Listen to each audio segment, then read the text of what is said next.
G'day, Ben here, back again in the Wild Oak Test Kitchen, making healthy, light, delicious, fun and nutritious. I'm here with Mel Jack from No Regrets Personal Training, and we're talking nutrition, we're talking well-being, we're talking delicious, healthy, fast food you can make at home, you can make in someone else's home. This recipe is pretty exciting, so this will be I'm excited. This will be a good one. Alright, so we're going to make fried rice without rice, basically. Mel's not big on rice, so we're giving it a flick. So what we got instead of rice, old mate cauliflower here. How do you do that, you say? Well, start with old mate cauliflower there, and we're going to break it up into small pieces, throw it in the blender or food processor, like so. Then we're going to pulse, and stir it as you go until you get a That white, consistency. slightly ricey looking. Looks the same texture. Beautiful. Low energy carbohydrate. Not quite good. You're not plugged in. You've got to plug yourself in.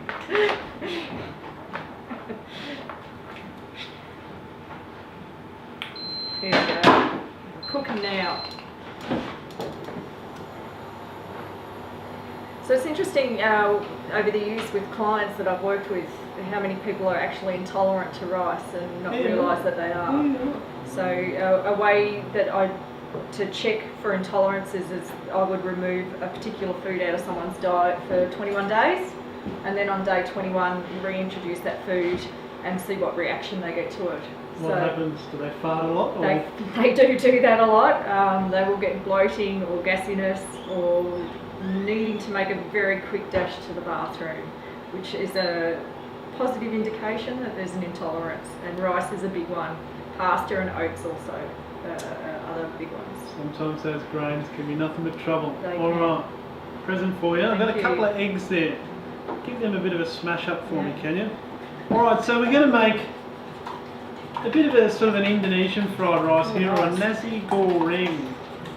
Now in my wok there, just going to warm up some oil there, and Mel's smooshed up some egg. Chuck it in there for us, Mel. And we'll just move this around. Basically we're using an egg here to give us a certain amount of protein in this largely vegetable dish.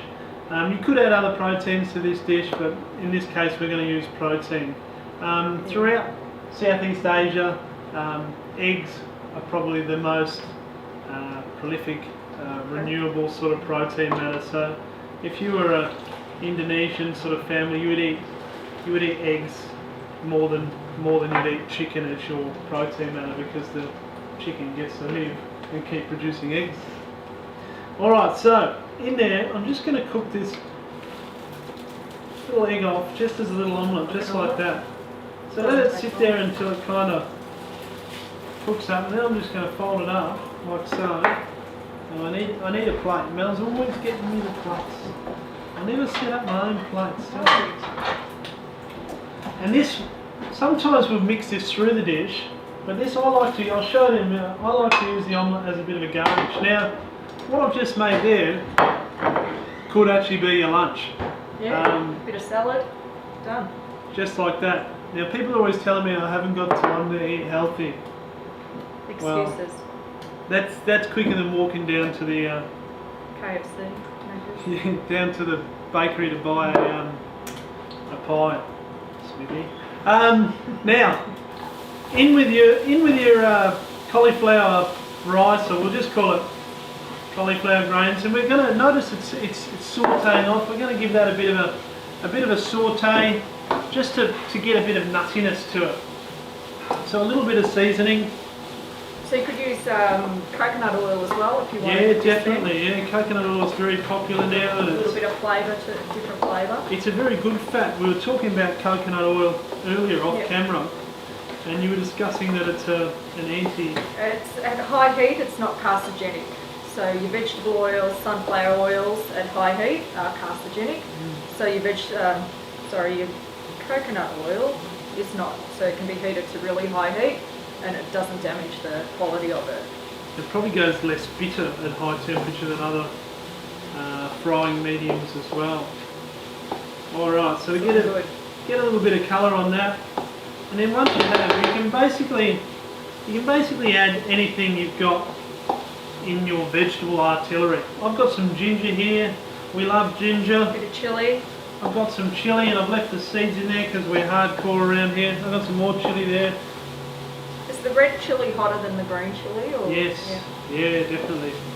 It's more ripe. And the smaller the chilli, the hotter as well? The smaller the chilli, the hotter. Yep. So if you don't really like heat, but you like chilli flavour, go for a big chilli and take the seeds out. Yeah. I've got some zucchini I've finally shipping out of there. That's in season at the moment and lovely. Got some cabbage. We're just going to drop some cabbage in there. Got some red cabbage. Some garlic. Garlic's a tremendous product. You should eat plenty of garlic.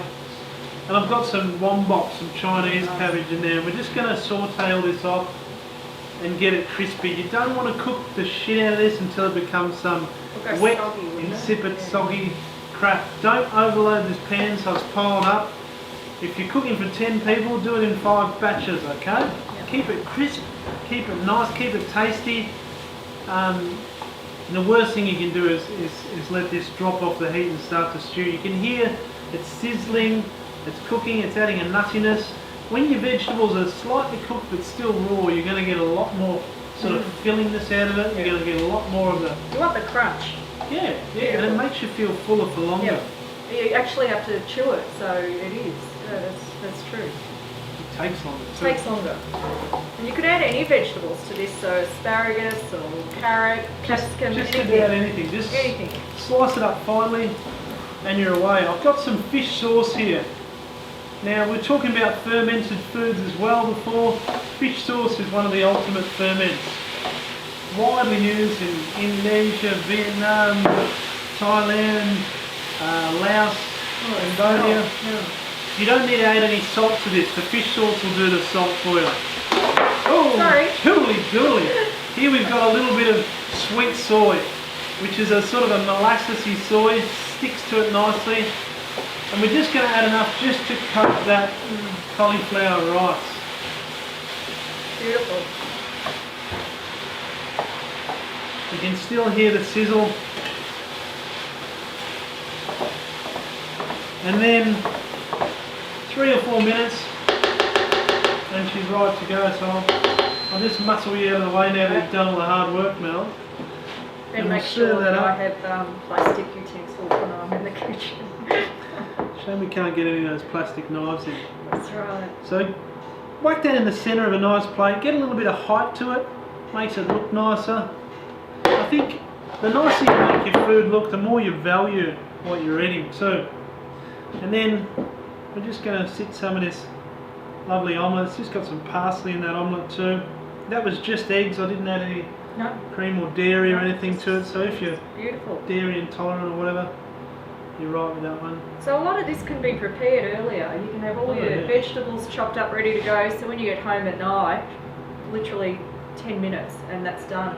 If you had some leftover chicken, you could throw that through. Definitely shredded over the top. You know, it's easy. Absolutely fabulous dish. There's no grain, carbohydrates, full of nutrition, Tasty. protein, crunch. Oh, wacky do. Look at that, beautiful. Give that a go. If you've got some left over, chuck it in a takeaway or a Tupperware, take it to work the next day. Yep. You can eat it cold, you can warm it in the microwave.